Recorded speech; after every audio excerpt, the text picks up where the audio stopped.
টানা ৬ বছর সম্পর্কে ছিলেন কলকাতার জনপ্রিয় তারকা জুটি জিৎ স্বস্তিকা। সম্পর্ক ভাঙার পরও কেউ কাউকে নিয়ে কখনো কটু কথা বলেননি, সম্মান দেখিয়েছেন দুজন দুজনের প্রতি। তবে এখনো সেই পুরনো দিনের স্মৃতি মনে পড়ে স্বস্তিকার, কারণ তার পরিবার চেয়েছিল জিতের সঙ্গে সম্পর্কটা স্থায়ী করতে।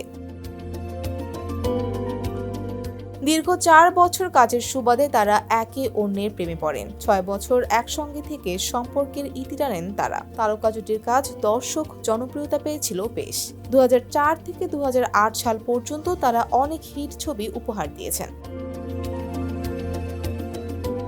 দীর্ঘদিন পর গত বছর জিতের জন্মদিনে উইশ করতে গিয়ে সকলের সামনে অভিনেতার প্রতি ভালোবাসার কথা স্বীকার করেন অভিনেত্রী। জানা যায়, স্বস্তিকার সংসার ভাঙার পর মাস্তান ছবিতে কাজ করেছিলেন জিতের বিপরীতে।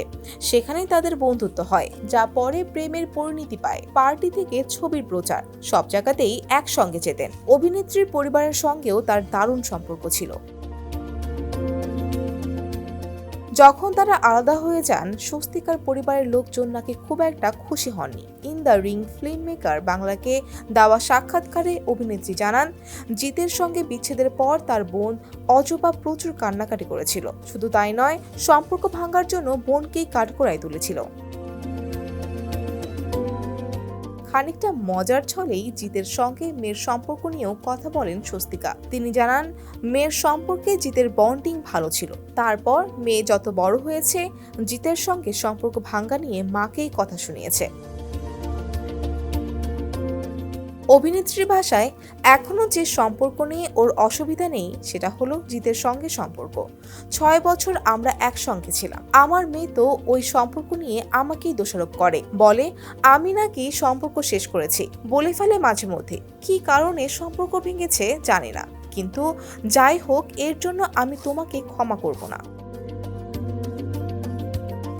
অভিনেত্রী বলেন, আমার মা বোনও সবসময় ওর পক্ষই নিয়েছে। আমার বোন তো কেঁদে ভাসিয়েছিল সম্পর্কটা ভেঙে যাওয়ার কথা শুনে। তিনি আরো বলেন, মেয়ে অন্বেষা জিতের সঙ্গে খুবই ঘনিষ্ঠ ছিল। যখন বড় হলো, ওর দাবি ছিল জিত খুবই সুপুরুষ। মা, তুমি এটা কি করলে? সম্পর্ক নিয়ে স্বস্তিকা বলেন, আমার সিরিয়াস ৬টা সম্পর্ক ছিল। সেটাই মনে হয় ৬০০টা, কিন্তু আসলে সংখ্যা ৬টা। কি কারণে জিতের সঙ্গে সম্পর্ক নষ্ট হয়েছিল তা জানা যায়নি। পরেও কেউ এই বিষয় নিয়ে মুখ খোলেননি। জিত এই ঘটনার কয়েক বছর পর বিয়ে করেন। ডেস্ক রিপোর্ট, সমকাল।